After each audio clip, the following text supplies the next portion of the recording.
review, which was a request from Mr. Mario 4959.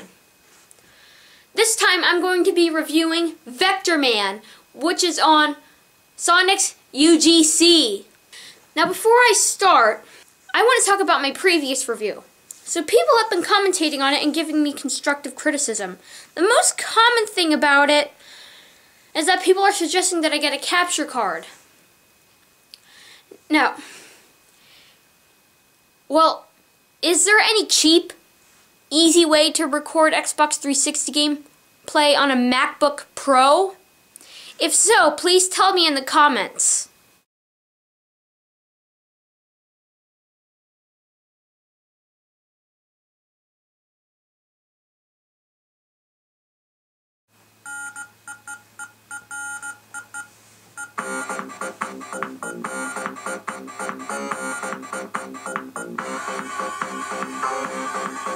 The setting takes place on planet Earth in 2049. The plot is that the residents of planet Earth have left for other planets. They have left Orbots to keep the planet clean.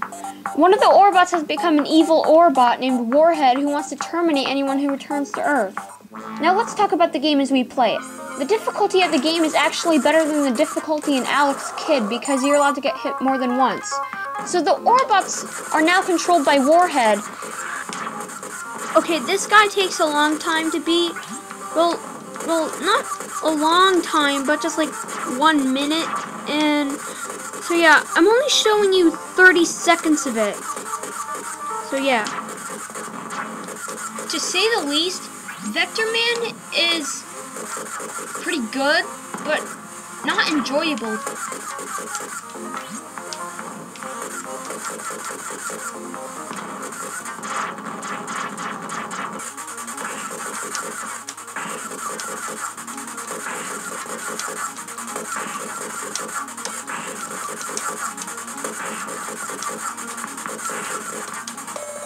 The heck?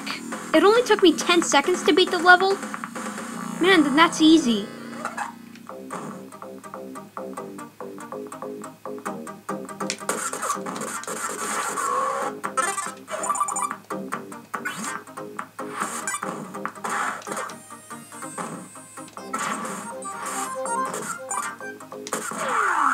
And this is where I'm turning it off.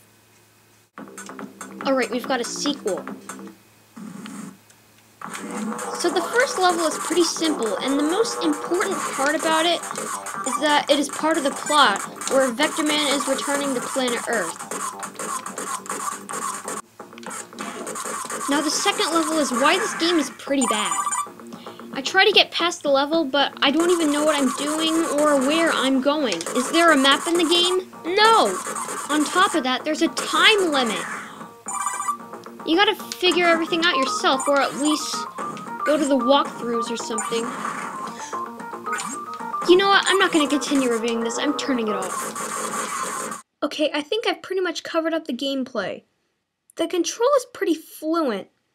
I'd take the controls on an Xbox 360 over the Sega Genesis controls, but I've never actually played on a real Genesis. The only flaw about the control is that Vectorman can't shoot in every single direction where there's an Orbot nearby. The graphics are awesome because they are 3D. I'd take them over 2D graphics, but I don't necessarily always care about the graphics when playing games. Do they even matter in any way? One last thing to talk about, the music. All I can say is that the music just kicks butt.